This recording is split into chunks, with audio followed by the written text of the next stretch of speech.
ዛሬ እዚሁኛው ከተማ ላይ አዲስ አበባ ዩኒቨርሲቲ የሚማሩ ሙስሊም ሴቶች ኒቃብ የሚለብሱ ሙስሊም ሴቶች ኒቃብ አትልበሱ ተብለዋል። ነገር ግን በሚኒ ምትሄድ በሱሪ ተወጥራ ምትሄድ ተወጣጥራ ጸጉሯን ለካ ለአስተማሪው ፈተና የምትሆን ሴት መብቷ ተከብሮላት እንዴት ራሴን በሰው ፊትና ነው ምንም ፈጣሪዋን ፈርታ ውበቷን ለአላህ ብላ የሰተረች አካል እንዴት ትከለከላለች? ይህን ልታስቆም ይገባል። እውነት በፍትህ ልታምኑ እውነት የተቀመጣችሁበት ወንበር ፍትህ ለማስፈን ከሆነ ይሄን ልትልትሉ ይገባል። ያለበለዚያ ምንም አንለም። ቁርአን ሐዲስ አይገባችሁ። ወደ ኋላ ተመልከቱ፣ ታሪክ ተመልከቱ። ሩቅ አትሂዱ። 2003 2004 እዚች ሀገር ላይ ምን ተከሰተ? የት ነው ያለው? ትናንት ሲገሉ ሲያሳዱ ሲያስሩ ሲያባቡ ሂጃብ ሲያጣጥሉ ወጣቱ እንዳልሆነ የለም። እንደዚህ ሲያደርጉ የነበሩ አያቶቻችሁ የት ነው ያሉት? መሪዎቻችሁ የት ነው ያሉት?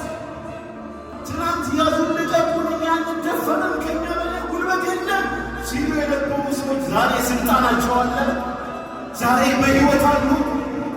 አላህ ወሰዳቸው። ምን ማለት ነው? ወማ ሊዛሊሚነ ሚን አንሳር።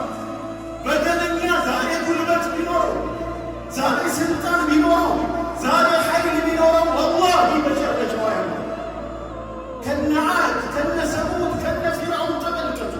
ፊርዓውን ትልቁ ዛሊም ነው። አነ ረቡኩሙል አዕላ እኔ በላይ አላህ የለም አለ። ማ ዐሊምቱ ለኩም ሚን ኢላሂን ገይሩሁ ከኔ በላይ የለም። ያ ሀማኑ ብኒ ሰርሃ ለአኒ አጠሊዑ ኢላ ኢላሂ ሙሳ። ተሰለም ስራልኝ።